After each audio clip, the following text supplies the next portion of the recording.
Улутты улут кылган анын тили. 18 bin alamdın sen tutasın garman eкен.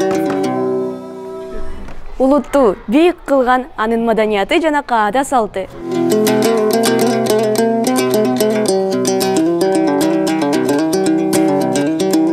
Улууларды урматтоо кандай сон тарбия?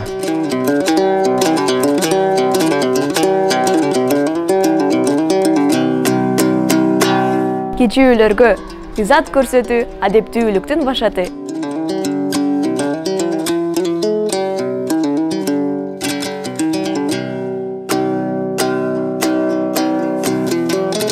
Мен өз тилимде эркин сүйлөгүм келет.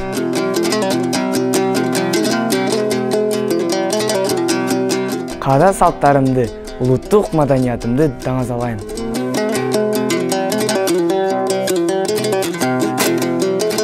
Ата-баба мурасын ыйык сактап, өз тилибизде Сейтек мектебинен терең билим алып, кең дүйнөгө жол ачабыз.